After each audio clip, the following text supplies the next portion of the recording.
नाजरीन, मुहाफिज ड्रामा की आने वाली किस्त में एक ही चाल दो बड़े दुश्मनों की जान लेने वाली है। इस वक्त वहाब दुरानी और नदीम दोनों ही एक दूसरे को पारस की कत्ल का मुजरम समझ रहे हैं, लेकिन हकीकत ये है कि दोनों बेजाज साहब के बिछाए हुए जाल में बुरी तरह से फंस चुके हैं। अब देखना ये है कि पहले किसकी मौत लिखी जा चुकी है, लेकिन क्या जवार और पारस की मोहब्बत मंजिल तक पहुंच पाएगी। और जिस दिन एजाज बख्त को मालूम होगा कि पारस कोई आम लड़की नहीं बल्कि इसके बरसों पुराने दोस्त बेजाज साहब की बेटी है, तो क्या वो अपना फैसला बदल देगा या फिर अपनी दी हुई जुबान को निभाने के लिए अपने ही बेटे की खुशियां कुर्बान कर देंगे। आइए पूरी तफसील के साथ बात करते हैं।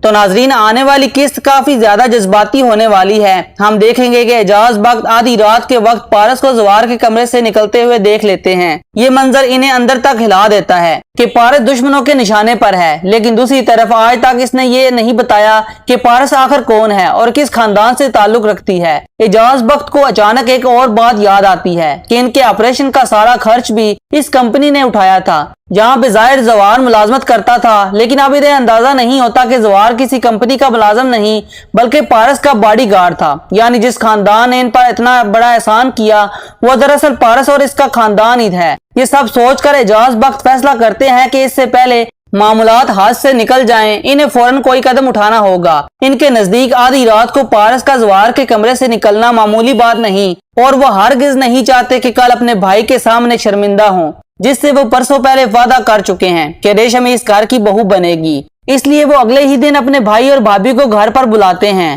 ताकि एक ही दिन जवार और रेशम की शादी की तारीख भी तय कर दी जाए और मरियम की रुखसती का फैसला भी हो जाए। इधर जब रेशम और इसके वालिदैन को ये दावतनामा मिलता है तो इनकी खुशी की इंतहा नहीं रहती। वो तो पहले ही चाहते थे कि एजाज बख्त की सेहत याबी के बाद मजीद ताखीर ना की जाए और जवार और रेशम का निकाह जल्दी से जल्दी करवा दिया जाए। घर में सब जमा होते हैं, माहौल खुशगवार हो जाता है। जबकि दूसरी तरफ वो पारस, जिसने कभी उठकर पानी का गिलास तक नहीं पिया था, यहाँ मरियम के साथ किचन में कामों में मसरूफ हो जाती है। इस दौरान एजाज बख्त अपने भाई से कहते हैं कि भाई, अब मेरा ख्याल है कि जवार और रेशम की शादी की तारीख भी तय कर देनी चाहिए। इसी तकरीब में मरियम की रुखसती भी कर देते हैं। ये सुनते ही रेशम शर्मा जाती है, इसके दिल में खुशियों की चिराग जल उठते हैं। लेकिन दूसरी तरफ ये अल्फाज जब पारस के कानों में पड़ते हैं तो इसे यूं महसूस होता है जैसे इसके कदमों तले से जैसे जमीन निकल गई हो।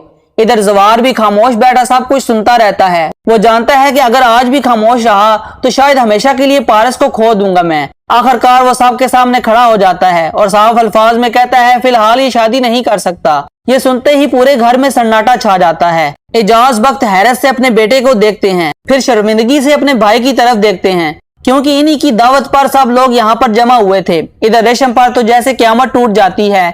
इसे यकीन नहीं आता कि जवार साहब के सामने इसे शादी से इनकार भी कर सकता है। एजाज बख्त गुस्से और हैरत के मिले जुले अंदाज में जवार से पूछते हैं कि आखिर वजह क्या है? क्या तुम भूल गए हो कि मेरे इलाज से पहले तुमने मुझसे वादा किया था कि जैसे ही मैं सेहतयाब होकर वापस आऊंगा तुम रेशम से निकाह कर लोगे।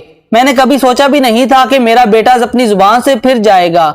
जवार चंद लम्हे खामोश रहता है। इसे समझ नहीं आती कि वो अपने वालिद को अपने दिल की हकीकत कैसे बताए। आखिर वो सिर्फ इतना कहता है कि अभी मैं आपको इसके इनकार की असल वजह नहीं बता सकता। मेरे कंधों पर कुछ जिम्मेदारियां हैं और जब तक वो पूरी नहीं होती मैं शादी के बारे में सोच भी नहीं सकता। इधर पारस के लिए ये लम्हा किसी क़यामत से कम नहीं होता। आज इसे पहली बार मालूम होता है कि रेशम सिर्फ जवार की कजन नहीं बल्कि इसकी बचपन की मंगेतर भी है और जवार ने ये हकीकत इसे हमेशा छुपाई रखी है। अब पारस की आंखें नम हो जाती हैं। वो साहब के सामने खुद को संभालने की कोशिश करती है, मगर आखिरकार खामोशी से अपने कमरे में जाकर फूट फूट कर रोने लगती है। इधर मेहमान वापस चले जाते हैं, मगर एजाज बख्त अपने बेटे की वजह से अपने भाई के सामने होने वाली शर्मिंदगी भुला नहीं पाता। शायद वो जवार को इतनी आसानी से माफ ना कर सके। दूसरी तरफ जवार भी शदीद परेशान है। ना वो अपने वालिद को सच बता सकता है और ना ही पारस के सामने अपनी सफाई पेश कर सकता है। आखिरकार वो पारस के पास जाता है, लेकिन जुबान से एक लफ्ज भी अदा नहीं कर पाता। यहाँ दोनों के दरमियान खामोशी में दिलों की गुफ्तगू होती है। जवार दिल ही दिल में कहता है कि पारस, मैं तुम्हारी आंखों में आंसू नहीं देख सकता। और जैसे ही पारस इसके दिल की आवाज सुन लेती है, वो भी दिल ही दिल में जवाब देती है कि कितने बड़े धोखेबाज निकले हो तुम। कभी नहीं बताया कि तुम पहले से ही मंगनी शुदा हो, बस तुमने ये हकीकत मुझसे छुपाई रखी है। जवार भी खामोशी से दिल में जवाब देता है कि तुमने कभी भी मेरी जाती जिंदगी के बारे में पूछा ही नहीं। अगर पूछती तो शायद मैं तुम्हें बता भी देता। लेकिन पारस का दिल मानने को तैयार नहीं होता।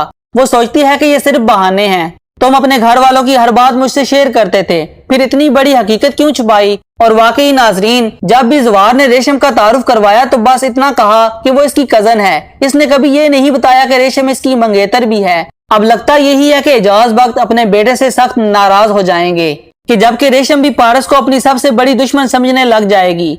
मुमकिन है कि पारस को इसके घर और जवार की जिंदगी से निकालने के लिए कोई इंतहाई कदम उठा भी ले, जिसकी कीमत सिर्फ जवार ही नहीं बल्कि एजाज बख्त का पूरा खानदान उठाएगा। उधर दूसरी तरफ बात करते हैं नदीम की, तो इसे अब अच्छी तरह से अंदाजा हो चुका है कि ना इसकी बीवी इस पर दोबारा एतबार करेगी और ना ही इसका बेटा आफ्ताब। आफ्ताब तो साफ कह देता है कि मैं आज के बाद कभी भी आपका साथ नहीं दूंगा, मैं हमेशा मामू बेजाद के साथ खड़ा रहूंगा। ये अल्फाज सुनकर नदीम बुरी तरह घबरा जाता है। वो सोचता है कि इससे पहले कि आफ्ताब बेजाद साहब को सारी हकीकत बता दे, इसे रात के अंधेरे में ही यहाँ से अफरार होना चाहिए। इसलिए वो अपना सामान समेटता है और खामोशी से घर से निकल जाता है। लेकिन इसे क्या मालूम है कि बाहर इसकी मौत इसका इंतजार कर रही है। वहाब दुरानी पहले ही अपने आदमियों को इसके पीछे लुका चुका है। जैसे ही नदीम घर से निकलता है वो इसका ताकुब करते हैं, इसे हमेशा के लिए रास्ते से हटा देते हैं। बाद में जब वहाब दुरानी को इसकी आदमियों को इतला देते हैं कि नदीम मारा जा चुका है, तो वो समझता है कि इसने आखिरकार अपनी प्रिंसेस पारस की मौत का बदला ले लिया है। लेकिन वहाब दुरानी ये नहीं जानता कि गजनवी अब इसका नहीं बल्कि बेजाद साहब का आदमी बन चुका है। इसके पास तमाम सबूत भी पहुंच चुके हैं, जिससे साबित होता है कि नदीम के कत्ल के पीछे असल हाथ वहाब दुरानी का था और यही सबूत आखिरकार वहाब दुरानी की गिरफ्तारी का सबब भी बनेंगे। यूं लगता है कि इसकी बाकी जिंदगी जेल की सलाखों के पीछे गुजरने वाली है। अब देखना यह है कि एजाज बख्त कब तक अपने बेटे से नाराज रहते हैं और जिस दिन इन्हें मालूम होगा कि पारस दरअसल इनकी दरीना दोस्त बेजाद साहब की बेटी है, तो क्या वो अपना फैसला बदल देंगे? और अब क्या लगता है कि नाज़रीन क्या आखिरकार जवार और पारस एक हो पाएंगे या रेशम अपनी मोहब्बत हासिल करने में कामयाब हो जाएगी? अपनी कीमती राय का इजहार कमेंट सेक्शन में लाजिम कीजिएगा। वीडियो पसंद आई है तो वीडियो को लाइक करके चैनल को सब्सक्राइब कर लें। नाजरीन, मुहाफिज ड्रामा की आने वाली किस्त में एक ही चाल दो बड़े दुश्मनों की जान लेने वाली है। इस वक्त वहाब दुरानी और नदीम दोनों ही एक दूसरे को पारस की कत्ल का मुजरम समझ रहे हैं, लेकिन हकीकत ये है कि दोनों बेजाद साहब के बिछाए हुए जाल में बुरी तरह से फंस चुके हैं। अब देखना ये है कि पहले किसकी मौत लिखी जा चुकी है, लेकिन क्या जवार और पारस की मोहब्बत मंजिल तक पहुंच पाएगी? और जिस दिन एजाज बख्त को मालूम होगा कि पारस कोई आम लड़की नहीं बल्कि इसके बरसों पुराने दोस्त बेजाद साहब की बेटी है, तो क्या वो अपना फैसला बदल देगा या फिर अपनी दी हुई जुबान को निभाने के लिए अपने ही बेटे की खुशियां कुर्बान कर देंगे? आइए पूरी तफसील के साथ बात करते हैं। तो नाजरीन, आने वाली किस्त काफी ज्यादा जज्बाती होने वाली है। हम देखेंगे कि एजाज बख्त आधी रात के वक्त पारस को जवार के कमरे से निकलते हुए देख लेते हैं